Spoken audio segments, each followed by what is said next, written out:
Magandang araw! Ang ibabahagi ko ngayong araw ay tungkol sa epikong ang pagbibinyag sa Savika.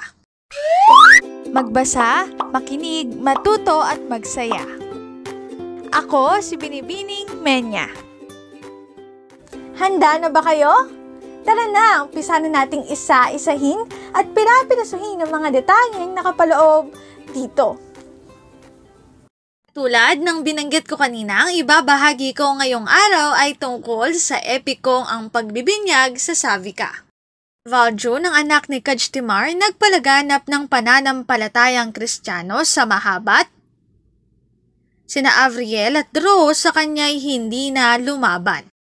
Mabigo sa kanilang buhay at ibang suliranin at ang mga lambak ng Karinola ng Karantanya, tiyak na puno ng mga lawa ng dugong kahila-hilakbot.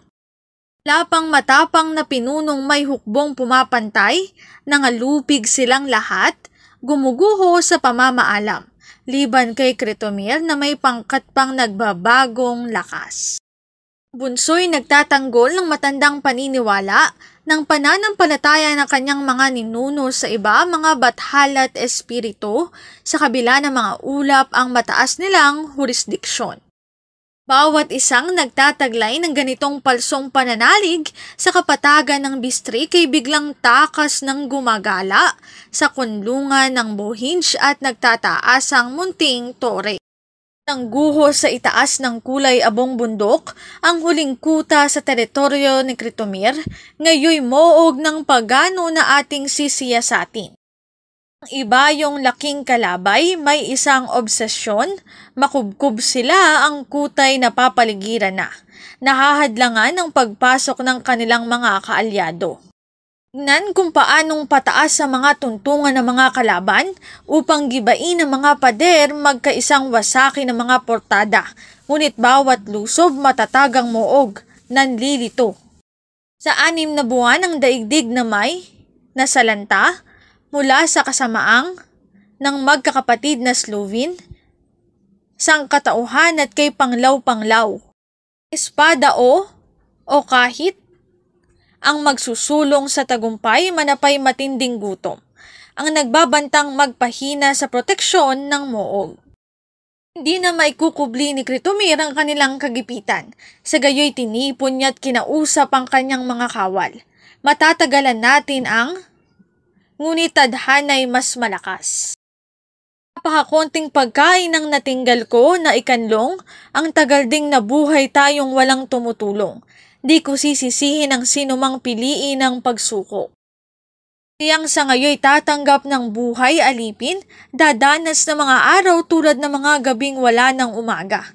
Ngunit maghihintay hanggang umaraw, hindi ako tumututol. Kayong iba pa na nahihiya sa maamong pagtalima, hali kayong lahat, mga hindi masunurin, malalim na ang gabi, maulap, makulog, bumabagyo. Ang ating kalabay magiging lubhang kampante sa kanlungan. Tatahakin naman natin mga espasyo sa kadiliman tungo sa kahuyan, dedepensahan ng gabi ang ating buong suway na balikwas. Karamihan sa mundong ito'y pag-aari ng mga lahing Slav, mahanap natin ang landas sa bawat relasyon sa malayang nilalagay ang tiwala sa pananalig at katarungan. Ngunit kung itadhana ng mga Diyos ang ating pagkalupig, hindi tayo mangangamba sa mahabang gabing kawalan ng buhay, kaysa mabuhay sa ilalim ng araw sa pagkaalipin. Hindi siya iiwan ng sino man sa sandaling ito ng pagsubok. Bawat isa'y nakahawak sa patiba ng pangako. Walang sino mang magkakanulo para sa kaligtasan. Ngunit nang mabuksan ng maluwag ang mga tarangkahan, nagsimula ang kilakilabot na labanan. Di mabilang na pangkat nila'y sinalakay ni Valjon at ng kanyang puwersa. Pagkat siya naman, hinihinuha ang kanilang pag-idlip, malapusang umakyat sa pakay ng mga pader at sa gayoy gulantangin sila at lamangan sa dami.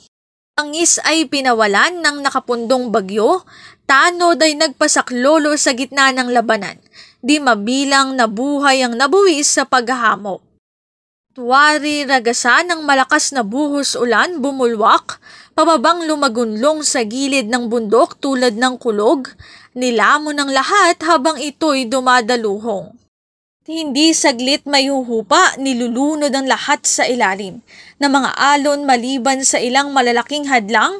Gayon nga si Valjun, nilansag ang mga kawal na pagano. Habang may isa pang humihingay walang tigil sa pagdurog, hanggang sa huli bawat isa sa kanila'y nililigalig sa kanila, pananalig nila ang kataas-taasang turo. Ang umagay naaarawan ng mga nadi nakatihaya sa pinaglabanan, nakabunton, tulad ng tungkos na sariwa pinagtabi-tabing trigo. Mga nabilang ay kalahating Kristiyano, ang iba pa'y ng katawan ng mga pagano. Ngunit sa paghahanap na ito'y nagulumihanan si Valjun, dahil siya ang nagpapasan ng sala sa lahat ng gayong ang pagbibinyag sa Savika. Dito na nagtatapos ang aking pagbabahagi. Sana ay marami kayong natutuhan. Muli, magbasa, makinig, matuto at magsaya. Ako si Binibining Menya. Paalam!